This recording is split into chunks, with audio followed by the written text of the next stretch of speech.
Hi friends, welcome to Devangar சமையல். இன்றைக்கி நம்ம பெரிய வெங்காய சாம்பார் எப்படி செய்கிறதுன்னு தான் பார்க்க போகிறோம். ஃபஸ்ட் இதுக்கு தேவையான மசாலாவை அரைச்சிடலாம். இப்போ நான் 3 பேருக்கு தேவையான மெஷர்மெண்ட்னால் சொல்கிறேன். ஒரு பெரிய தேங்காயில் 1/4 மூடி தேங்காய் எடுத்துக்கிறேன்.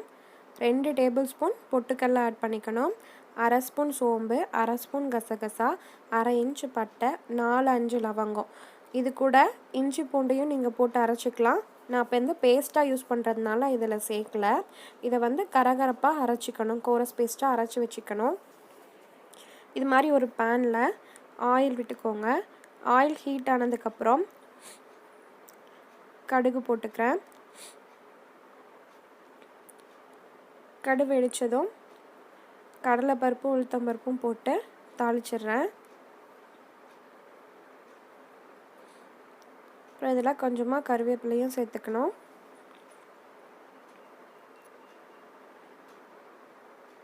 அப்புறம் கட் பண்ணி வச்சுருக்க பெரிய வெங்காயத்தை சேர்த்துக்கலாம். நான் ஒரு பெரிய வெங்காயம் சேர்த்துருக்கேன். மீடியம் சைஸாக இருந்தால் நீங்கள் 1.5 சேர்த்துக்கலாம். சின்னதாக இருந்ததுன்னா 2 பெரிய வெங்காயம் கூட சேர்த்துக்கலாம்.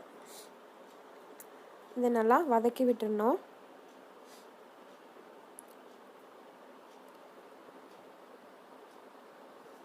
அப்புறம் இந்த சாம்பாருக்கு தேவையான அளவு காரத்துக்கு பச்சை மிளகாய் யூஸ் பண்ணுறேன்.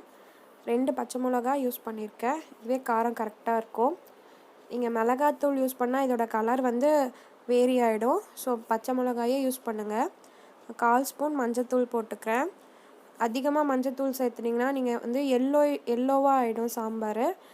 கொஞ்சம் ஒயிட்டான கலரில் இருந்தால் தான் வெங்காய சாம்பார் நல்லாயிருக்கும். அதனால் கொஞ்சமாகவே மஞ்சத்தூள் சேர்த்துக்கணும். அப்புறம் இதில் ஒரு 1/2 ஸ்பூன் இஞ்சி பூண்டை பேஸ்ட்டும் சேர்த்துக்கிறேன். சேர்த்துட்டு நல்லா இதையும் வதக்கி விடணும்.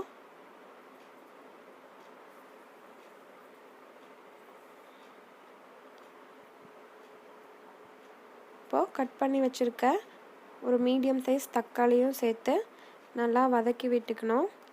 இது வதங்கினதுக்கப்புறம் தான் நாம் அரைச்சி வச்சுருக்க மசாலாவை ஆட் பண்ணணும்.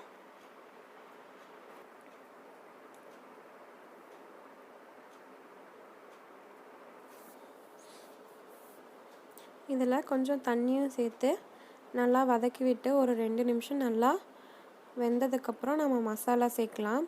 நீங்கள் மசாலா அரைக்கும்போது கூட இன்னும் ஒரு 1/2 பெரிய வெங்காயத்தையும் ஒரு பச்சை மிளகாயும் கூட அரைச்சி இதில் சேர்த்திக்கலாம். அதுவும் நல்லா டேஸ்ட்டாக இருக்கும். ஆனால் அது ஆப்ஷனல் தான். இப்போ இந்த மசாலா சேர்த்துட்டு நல்லா மிக்ஸ் பண்ணி விடணும்.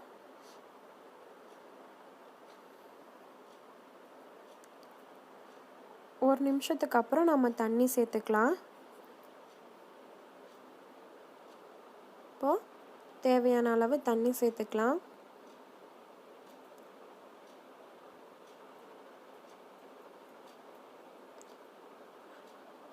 நீங்கள் கரெக்டாக கன்சிஸ்டன்சி பார்த்து தண்ணி சேர்த்துக்கோங்க.